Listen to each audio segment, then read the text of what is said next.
Your cousin's boyfriend having a real estate license does not make them equipped to handle a multi-million-dollar real estate transaction. We should talk.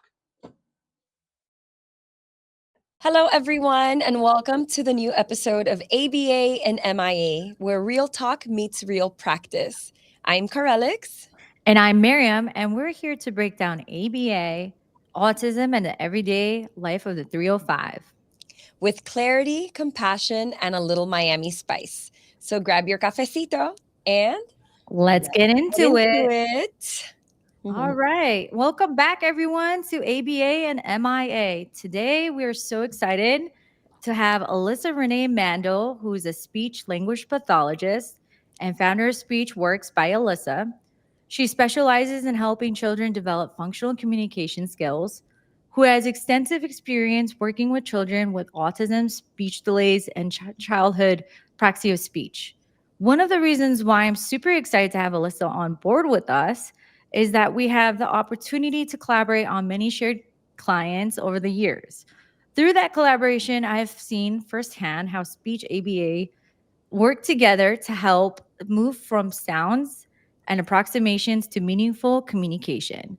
We have worked closely to support children in developing language, improving articulation, and building communication skills to generalize across all settings. So, throughout our conversations, we are going to discuss the biggest concerns parents have when their child is not talking, how to recognize the signs of apraxia, and what effective collaborations between professionals really look like.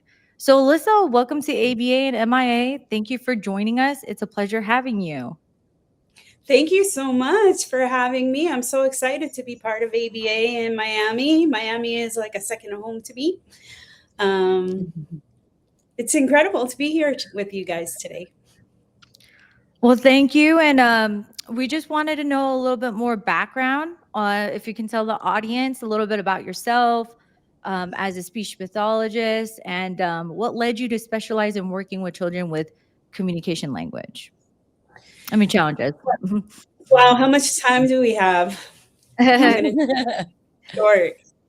So my name is Elissa R. Mandel professionally, and I have been basically searching out the most progressive techniques in the area of speech and language and auditory and motor skills for the past 30 years.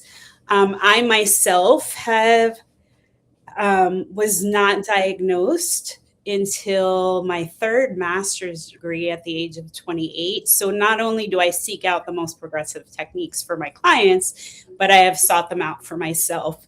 Growing up without a diagnosis, I was diagnosed with a learning disability, autism, ADHD, and dyslexia.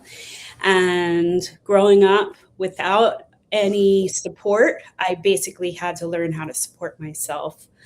As far as how I became a speech language pathologist, that's quite a long story. I'm going to make it short. But basically, I failed a lot. And I immediately after high school went to a university. My family forced me to go. They thought it would be a great experience for me. I went to a really large university, University of Maryland.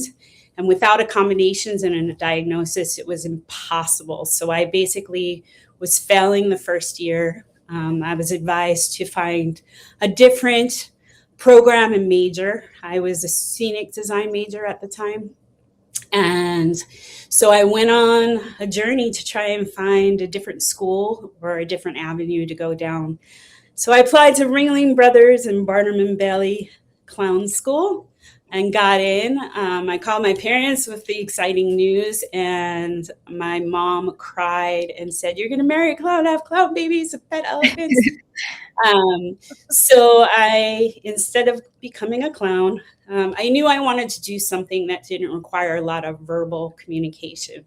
When I was diagnosed, we'll talk about that further, but when I was diagnosed, I was basically told that all of my life I had overcompensated with my strengths for my weaknesses. So IQ testing has changed now, but at the time, my performance skills were practically genius. I think like 138, 140 is the highest at that time. It's changed a lot.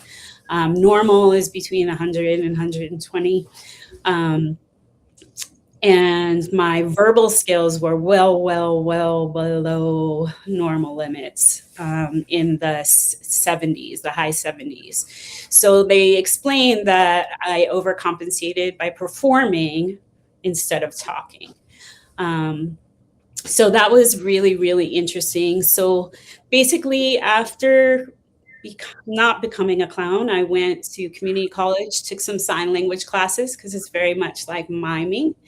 And I asked the professor what field I could use sign language with, and he pointed me in the direction of speech-language pathology. Took my first class, and the professor basically said, hold your nose and say, try it, you guys. Hold your nose and try and You can't do it. The air goes through the nose. So it was at that time I had to learn everything about how our muscles coordinate for speech. It was so interesting for me, and it was a challenge. Verbal skills are a challenge for me, so I wanted to have better motor control over my muscles as well. So that's basically how I got into the field. That's amazing. amazing. My goodness, that is so interesting. I wasn't expecting you to say any of that. Wow. So you yourself are on the spectrum. You almost went to clown school. You became an SLP. What an interesting story. It's such a pleasure to have you here. I've been in the field for a long time, and I've always valued, collaborating with professionals such as yourself. So thank you. What an interesting story we're going to hear from you today, I'm sure. Yeah, 100%. I didn't know that you were going to clown school. That was the first. I know, like you said, you mentioned you had a diagnosis, but not that. But I know you mentioned you work with the Dr. Lovas, right? You were like an intern, and it's really rare because a speech pathologist going and looking at the ABA world, it's really like it's unheard of. So, how was your experience there? It's very interesting. I kind of just fell into everything. I often feel like Forrest Gump, where I'm accidentally falling into these wonderful experiences. But in graduate school, the school that I was diagnosed was called Gallaudet University. I don't know if you've heard of that. It's the only deaf college in the world. It was actually founded by Abraham Lincoln. And if I hadn't, for me to have gotten a diagnosis, I know it was late, but compared to other individuals at this time, that's an early diagnosis. So if I hadn't gone to a school that was so geared towards handicaps and learning disabilities, I wouldn't have gotten a diagnosis. And so I'm really, really grateful. At that school, they gave me full accommodations after testing. And one of the specialties I had at the time was using horses as a therapy tool, so doing hippotherapy. So I had been a hippotherapist or a therapeutic horseback riding instructor for like 10 years, and I wanted to work with one of the best hippotherapists in the world. So the school gave me special permission to work in New Jersey with this woman. It happens that half of her caseload was ABA and half was hippotherapy. So I was basically forced. I mean, I had been studying ABA since 92, and this was 98. But she basically, her name is Sherry Haken Marino. She's a founder of Autism Think Tank in New Jersey. I don't know if you are familiar with that.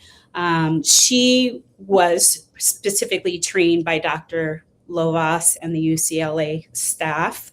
And they created a school at Rutgers University called Douglason Developmental Center. And so she was the director there, and basically learned all of Dr. Lovas's programs. So as an intern, she basically taught me everything. So I didn't directly work under him, but when I did, I moved to Las Vegas. I was recruited from New York to Las Vegas 20 years ago. And at the same time I was recruited, Dr. Lovas's son was recruited. And it was just another happenstance. So we've been in collaboration since I think 2004 or 2005. So basically, he was basically shocked that I knew all of Lovas programs because they're not written down anywhere. So, so I have about 30 years experience with ABA. I did, with collaboration with BCBAs, I often find there's a breakdown, not with understanding, but with the terminology that we use. Speech-language pathologists use different terminology than BCBAs. We're talking about the same thing, but it's different wordage. And so it becomes confusing. So I actually attended Florida Institute of Technology for my BCBA, and I'm 6 credits short. I really don't necessarily want another certification. I have so many. But I did attend just so that I could learn the vocabulary and be able to communicate better with BCBAs. So my question is, I know a lot of parents have this question. And we as BCBs, we're like familiar with autism, but we really don't have that background of understanding apraxia. We have some form of, like, we have our terminologies, we do intervention. But when it comes to apraxia, you guys have more of a better understanding in how to approach and use specific techniques into, kind of teaching those kids how to communicate and articulate. If you had to explain it to our audience, how would you answer, what does apraxia mean? That's a great question. That's something a lot of professionals and families are not familiar with. I find I have been specializing in apraxia of speech for longer than ABA. My nephew was born with a motor planning disorder, and so that was 26 years ago, or actually longer than that, sorry. And so basically I learned from the top providers of apraxia in New York and learned some really progressive techniques. He had 5 different therapists. And that's how I first found an interest in learning about motor planning. But apraxia is basically where a child can hear sounds, but typical kids will learn how to talk based on what they hear. And for kids on the spectrum, they need more specific. They have different learning styles, so they need different ways of learning. Their auditory feedback isn't as strong. So basically, they need to manipulate a whole bunch of muscles to be able to learn how to talk. And there's 6 muscle groups. And so you have muscles for speech breathing. That's the first muscle group. So if you are talking, you can feel air and puffs of streams. If you take your hand in front of your face and talk to yourself, you can feel the streams of air coming out. Yeah. So Miami real estate should be local. If your realtor can't show your real estate in a golf cart, this is probably not the neighborhood they specialize in. Some of them are strong, so that has to be really well coordinated. And the next muscle group is vocal cords. For some sounds, they vibrate. For others, they don't. There's actually pairs of sounds where 5 out of 6 of the muscles are in the same place. For example, like P and B. All the muscles are in the same place except for the vocal cords. For B, the vocal cords vibrate, and for P, they don't. If you say P and B and touch your neck, you can feel. there are tons of sounds like T and D. Those are, we call them visine pairs because they look the same on the mouth, but the voicing is different. There's K and G, F and V. There's actually 2 TH sounds. One's voiced, one's unvoiced, like bath and bathe. I could go on forever, but we only have a couple of minutes. Then we have a muscle in the back of the throat that lets the air go through the nose versus the mouth, which we talked about already. And then we have the lip, jaw, and tongue. A lot of therapists really focus on the lip the most, but it's actually jaw stability that is crucial for intelligible speech. And so with apraxia, a lot of people don't realize apraxia is a spectrum, just like autism is a spectrum. And so for years, I was accused of overdiagnosing apraxia. But the most common now with the research has caught up. And now we know that the most common speech disorder amongst autistic children are apraxia and auditory processing disorders.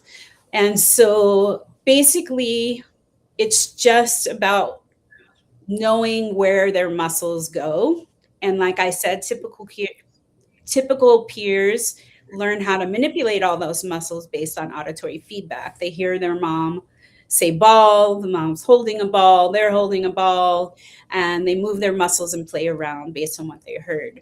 For our kiddos, they need more physical prompts, tactile prompts, kinesthetic prompts to learn how to move those muscles. It's the same as when we teach gross motor imitation. We say, clap your hands or do this, and then the instructor physically prompts the wrists and pulls their hands together. For speech, typically, I find that ABA programs will, because they don't know how to prompt these muscles and don't have that gut instinct like they do with grabbing the wrist, they're not prompting the muscles for speech. They're just giving no consequences until the child accidentally moves all their muscles in the right place and they say the word correctly. So you can imagine if you tell the child to say up and they can't say up, and you just keep saying, say up, no, try again, say up, no, try again. If that keeps going, the progress is going to be really slow. Same thing with clap hands. If we just say clap hands and they don't do it, and you give a no consequence and you just keep asking them to do it over and over without showing them how to move the muscles in the right place, then that progress for clap hands is going to take a really long time. So what I basically do is I go in and I teach the teams. I'm actually part of the ABA team, and I teach the team how to prompt those muscles for the individual client. And it makes progress so much faster. And there's so many easy, affordable, progressive tools out there to make it easy for BCBAs to follow along. I love that explanation. Thank you so much for sharing all of that. I have a question that's kind of a follow-up, because I love how you shared that apraxia is a spectrum, much like autism is a spectrum. I've never heard it being described like that in the past. And another thing that caught my attention was you mentioning that there's a muscle somewhere that allows the air to flow through your nose and not through your mouth. And I wonder, because I know quite a bit of kiddos on the spectrum who have apraxia. It's my understanding that approximately 20 to 30% of kiddos on the spectrum don't speak and will never be able to speak. I remember when I learned about apraxia, I remember learning that there isn't necessarily wrong with the vocal musculature, nothing necessarily wrong with the language centers of the brain, but there's something wrong with that disconnect, right? Like when the brain releases the message to the mouth, then the mouth doesn't move in the way that it's meant to move. So a lot of individuals who have apraxia can move their mouth with no problem to eat, for example. But since the brain is so compartmentalized, the area of the brain that controls the mouth to eat is different from the area of the brain that controls the mouth to actually speak. And so a lot of parents who I've tried to explain that to kind of get caught up in that. They're like, I don't get it. Like, if the mouth can move, the mouth can move, the mouth can move. And it's difficult for them to comprehend. So if you can speak a little bit on that, I would love it. And also, so like my part 2 is for the children. I often see children on the spectrum who sound like they talk, who sound like their nose is stuffy, even though their nose is not stuffy when they talk. And I wonder, since you're saying there's a muscle that controls the airflow, whether it's nasal or oral, like, how do we help them to not sound like their nose is stuffy? Because they can make complete sentences, they can mainstream, and so, you know, in their classroom, they do really well with peers, but they sound like their nose is always stuffy. What do you say about that? It's everything, both the questions all involve muscle memory. And so any motor task that we learn, driving, a dance routine, yoga, cooking, anything, for some people, naturally their muscles will move, especially if it's a motivating activity in the right place. But for kids that have motor planning difficulty or apraxia, they need to be taught every movement. And you are absolutely correct that with apraxia of speech, when I do an evaluation, I evaluate range of motion, which means, is the muscle moving to all the places it needs to be? The strength, is it weak? If the muscle is weak, it needs to be strengthened.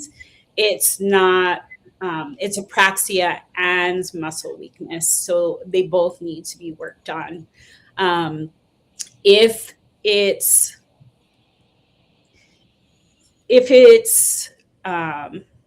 motor planning, where, like, when you're learning to drive a stick shift, have you ever tried to drive a stick shift? So you have to really think about where your hands and feet go, and you repeat it, and after some repetition, the muscle memory gets stronger. And then eventually one day you're grinding less gears and you're just driving and you're not even thinking about where your muscles go anymore. So that is basically motor planning and teaching your brain how to memorize the muscle movement. So typically, you had mentioned feeding too. Typically, if the muscles are not going in the right place for speech, they're not going in the right place for feeding. Yes, for a lot of kids, they can, if they don't have failure to thrive and they're getting enough calories, then they're not going to be flagged for appropriate muscle movements. A lot of the kiddos that I see, they have a delayed munch pattern instead of a mature rotary chew. And since they have enough intake, they aren't given therapy necessarily for getting those muscles to be more mature. So it's the same thing with speech as it is for feeding. It's just about getting the muscles in the right place. Yeah, that's interesting, because we have a client actually who had jaw stability issues. She wouldn't move her jaw a lot. And so we would have to do a lot of exercises that you recommended. So once she's done those exercises, she was able to actually chew her food instead of swallowing them or pocketing them until it dissolves. So yeah, that's interesting that you said that. So I was wondering, we have a client, I've been doing this for a long time, and this is the first client that I've had with something called aerophagia, where apparently she swallows air into her stomach, and it causes abdominal distension and pain, discomfort. It can happen during meal times, but it can also happen during moments where she is overly excited or maybe upset or overstimulated over something. She tends to swallow air. Is that something that an SLP, has experience treating? Is that one of your specialties as well? Typically, it's not a specialty. It's not very common to have that. A lot of the time, in the few cases that I've seen, it became a habit, and they use it to self-stim. So it is, I mean, it should be approached both sensory and behaviorally. But yes, it definitely sounds like, without an evaluation, I can't really give prognosis, but it does sound like it is motor planning that is causing her to, this client to do that. So that's very interesting. Great. That's great to know. Thank you. I'll keep that in mind. I want to ask you something really important. So, parents always come to us. They say one of the first concerns usually is my child can't talk. Will they ever be able to talk? Especially, not only do I have a diagnosis of autism, but now I also have a diagnosis of apraxia. Will a child be able to talk? What are the warning signs that your child might have apraxia? In differentiation from just like a typical speech delay that may resolve much more easily? What are those warning signs they can be on the lookout for? That's a great question. Like I said, apraxia is a spectrum. So typically the chain of command is a family goes to the pediatrician, and the pediatrician gives a diagnosis of speech delay on the referral. Right. And then it is the speech-language pathologist's job to evaluate what the specific speech problem is, or auditory or motor problem is. And so basically, I wish I could pull up my diagram, but if you look at the spectrum, you have severe apraxia, where a child is nonverbal, they can hardly move their muscles. Then the next step of the spectrum is they're moving their muscles a little bit. They can say a couple of words. Then next is they're putting words together, and more later developing sounds are coming. And then we move to they're having difficulty with a process. So there's either phonological disorder or articulation disorder. So phonological means it's a process. So there's a muscle or something happening with different words, but it's the same problem. For example, the tongue isn't going up, or they're deleting the last sound in a word, or they're deleting a syllable from a word. So it's a process that needs to be handled or looked at. And then articulation means they're substituting one sound for another sound. Usually it's a close approximation, but it's not. A very common typical delay is like saying the W sound for L or the W sound for R. And that is typical development. But as you go through the spectrum, it goes to just a phonological disorder, an articulation disorder, and then normal. So it's our jobs as speech language pathologists to push that client wherever they are on that spectrum to normal speech. And it's really all about being aware of how to prompt all those muscles in the correct order. It's very common to hear robotic speech. Have you guys come across robotic speech with clients? Robotic speech is taught. It's taught because there's something called assimilation, where if I were to measure me talking on a spirometer, you would see visually not words, but a string of syllables that I'm saying. And so what's happening is that instructors are teaching their clients one word at a time. So they're not teaching correct speech breathing while they're teaching speech or verbal skills to their clients. Does that make sense? Yeah. That's so interesting. Yeah, I feel like it's been my experience though that like a newly diagnosed child will come to me without any prior therapy, and they kind of sound robotic all on their own. So I don't know. Again, I maybe I don't know that they've ever been directly taught by someone, or if that's just the natural way that they, I guess, processed and assimilated the speech or produced the speech. And I'm always, we always try to get them to speak in a much more natural intonation. I feel like that's been my experience. I don't know. I've had an experience with, it's just with RBTs and even certain BCBAs. It's not even BCBAs, these teachers, parents, they try to break down the step instead of giving the whole sentence and like actually fully saying it and extending the Yeah. sound.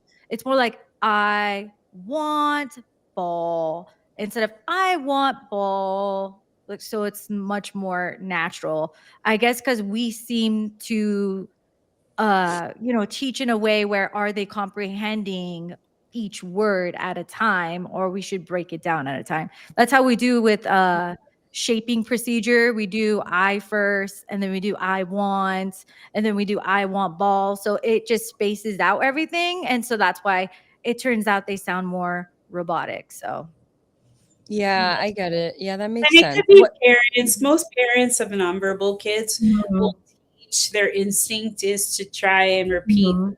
words and teach words too. So it could Got be it. taught by the parents as well. Yeah. Yeah. Yeah, that makes sense. Thank you so much. That's very helpful, and I hope that you all have been able to really take away a lot of little nuggets of wisdom here with you. I know our time is almost up, but I want to, circle back and see if we have any last questions or any last comments. Maybe you can share with our listeners where they could potentially reach out to you directly for any questions they might have. Sure. I actually, I've been in private practice since, 1991. And I do have a thriving private practice, and I collaborate all over the world. I love collaborating in Miami. Um, about 3 years ago, I wanted to reach more parents. A lot of the families that come to me that I see are with me a long time, at least a decade.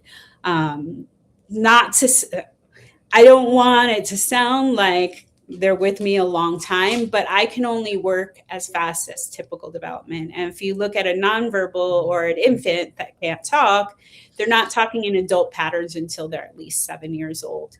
But a lot of my kiddos, not only do I work on speech and motor skills and auditory processing, but I also, once they're at a level where they're talking and functioning, I also teach them anything that requires motor planning. So whether it be typing or musical instruments or a vocational skill. So I do work on all levels with the client. And my door isn't open for my private practice very often. I have started this past year a program called Your Child Can Talk, and it's an online coaching program for parents and professionals. And basically, it is individualized. So as soon as a parent joins the program, I do speak with them one-on-one to get to know them, to get to know their family, and then we meet twice a week, and they can ask questions. I can give them resources, progressive tools. I can collaborate and give suggestions to their ABA team, to their speech-language pathologist.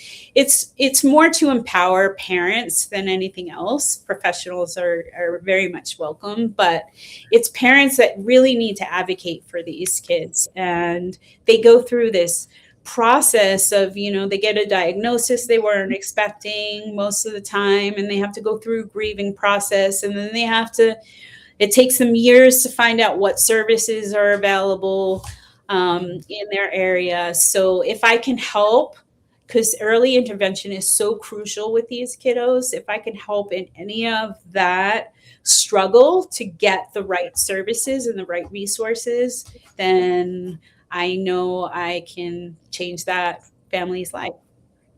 So yeah, they can find me at yourchildcantalk.com or speechworksbyelissa.org.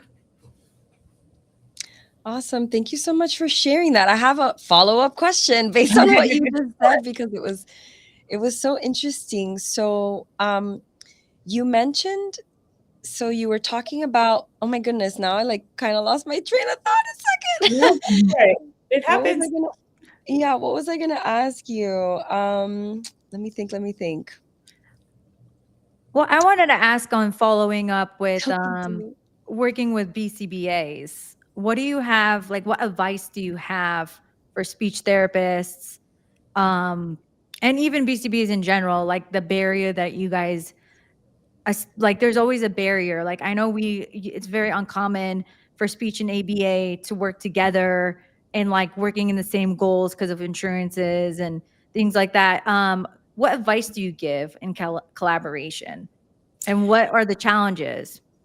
That's a great question. I often find that most speech therapists that collaborate with ABA teams, and it's different in all parts of the world, but they do more traditional therapy, and so it's collaborating where both teams know what each other's doing, but they're not really collaborating like I do, where I'm showing how to prompt the muscles. So that you can get progress. So I'd like to see more of that evolving. For 30 years, I've been trying to revamp Lovas's verbal programs. And I hope it becomes, something that's taught in the BCBA certification one day, because I know right now, I've been hearing not so often now, but back in the early 2000s, it was a conflict of interest where I would hear it's out of the scope of practice. I don't feel it's out of the scope of practice. Many individuals don't. There's actually an organization now that joins speech language pathologists and BCBAs. So the field is progressing, and I love what I'm seeing. But back in the days, people would frown upon it. But I feel like if a speech language pathologist is part of the team, then it shouldn't be out of the scope of practice, because they're guided by a professional who's renowned in those muscles. Thank you so much for sharing that. Oh, I'm sorry. Go ahead. Keep going. No, did you remember your question? I did. Remind me to talk about oral motor placement before we go. Go ahead. No, you can go ahead. So something that I highly recommend for parents and speech therapists, all professionals basically, is there's something called oral motor placement. In the field of speech language pathology, there's a big controversy on oral motor skills. We can talk about that another day, but so they've coined the term oral motor placement, because what's important, a lot of speech therapists will just do non-speech exercises with muscles.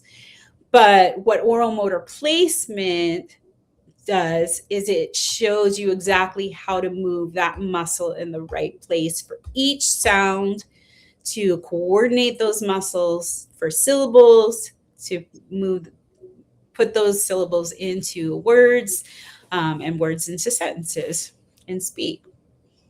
So if anything, I highly recommend. There's a great, it's grown so much since 2000. It's called Talk Tools. It's a great site. There are BCBAs on there. There are speech language pathologists on there. So that's a really, really great resource for all families and the teams that they work for. I'm going to check that out. Thank you so much for sharing that resource. I'm sure it's going to be very valuable. So 2 things. Number 1, I highly encourage all BCBAs to form really close relationship with at least one SLP and one OT, right? Because I do believe that multidisciplinary resources for our children and our families are invaluable. You can learn so much from each other. The beginning of my career was working at a multidisciplinary clinic where I had daily access to these specialists, and I just learned so much from them about oral motor, about phonemes, and about physical prompting, like you're saying, for the individual speech sounds, that were invaluable to our practice. And like you said, early intensive behavioral intervention is key for these children. So, and the quality of that intervention matters a lot. And so Yes, when you're actively collaborating with a speech language pathologist or an OT, when they're just down the hall, if you happen to have a question, right? It's so much easier to provide high quality services than if you just email someone and have to wait 2 weeks to get a response, or if you just meet with someone quarterly, right? I mean, it makes a world of a difference. My original question from earlier, I'm so sorry that it kind of slipped my mind at the moment, was because I was very interested in what you mentioned regarding the types of services that you provide to your clients, which seem to be Listing your home on Zillow or the MLS is not a marketing strategy. Call me so we can discuss a plan that gets results. Not very common or routine at all. So when you said you help them, to learn to play instruments or with other like motor planning, it's been my experience that medical insurance typically covers ABA therapy just as they cover speech and OT, and I'm aware that sometimes they cap kiddos out at 20 visits a year, 30 minutes a session. And it's just like, they basically walk in the door, we do a couple things, then session's over, right? It's very difficult, I imagine, to get a lot of progress with kiddos who need often, a lot of repetition. But what you said made me so curious, because I'm like, does insurance cover that? Or, that would have to be paid for privately, I assume, by the family. Am I right about that? it depends. I have personally found that I can get quick progress from doing 3-hour consults every 4 to 15 weeks. So basically, how I've set up my private practice is that I am on call for the family, including the BCBAs and the RBTs, 24 hours a day. I don't answer 24 hours a day, but pretty much immediately I will answer, but to answer questions. And for some clients, once the team is pretty much trained and they only have to ask me questions here and there, I might see the team, twice a year. It is affordable. I don't take insurance, but my rates are really affordable because the time that you need to see me is so spread out. But I was an insurance provider, and yes, I could still get progress and I could still coordinate, but unfortunately I could only do 30-minute sessions. So I found it took longer to get progress. And practically, my private pay rates are less than a copay, your copays once or twice a week for speech therapy. So it is affordable. I want to be able to reach people and change lives. The group coaching is very affordable. I think the rate is $47 a month for 2 sessions a week. So that's pretty reasonable. Did I answer your question, by the way? Wow. I just wrote an article for a magazine about billing for speech therapy. And the challenge is that, for PT and OT, they have time sessions. We have very limited time codes. So for insurance, a time code, it doesn't matter if I see the client for 30 minutes or 3 hours, it's billed the same amount the same way. So most practices in the United States will limit the time to 30 minutes because they wouldn't be able to afford to keep their practice going. So unfortunately, it is challenging to work with insurance providers, but it's doable. It's definitely doable. Yeah, thank you for sharing that. I really do think it's a shame. It's a disservice. I'm hoping that one day that will change, that you guys will get together and rally and fight these insurance carriers to increase your rates, because I understand, right? It's a flat rate. So it's not necessarily timed to 30 minutes. It's just like a business decision to leave it at 30 minutes because that's all it kind of covers. But I guess I was just wondering, like, were you to accept insurance, or like maybe in the past when you did accept insurance, would they even allow you to bill for something like teaching the client motor planning on an instrument? Like, that's not a thing, right? If it's not directly related to speech and language production and communication. You couldn't bill, obviously, through insurance. You can't teach a musical instrument, but like if I'm teaching, the flute, then I'm working on speech breathing. Or if I'm teaching drumming and I put like pictures or colors on each one of the drums, and we do an auditory memory activity, then it can be billed for auditory memory. So there's ways to get around it. You just have to get creative. Got it. Yeah, there's like same thing with behavioral goals. There's certain things that we do, like, oh, we're not supposed to focus on homework, but we have a behavioral goal that focuses on like the behavior, but working on, homework. There's loopholes to everything to that, and how you write the goal. But overall, this was a great conversation. I think honestly, it's so great to work with Elissa and hopefully other BCBAs working with speech, because you held a good point.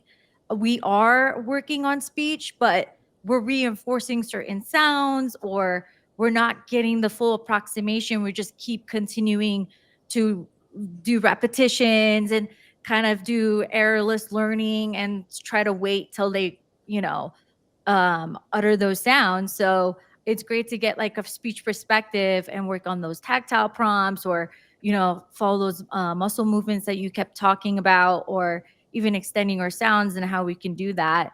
But thank you for coming and joining us. Hopefully our next episode could be about picky eating. So yeah, thank you, Elissa. And I'm excited to be here. I would love to share, maybe we can have an episode after picky eating about, some of the tools, and showing parents and other professionals some of the progressive tools out there. There's so many incredible tools. Yeah. I was kind of skeptical in the beginning about the tools. I was like, okay, what is this going to help? Like, as a behavior analyst, I'm like, that's not what I've learned.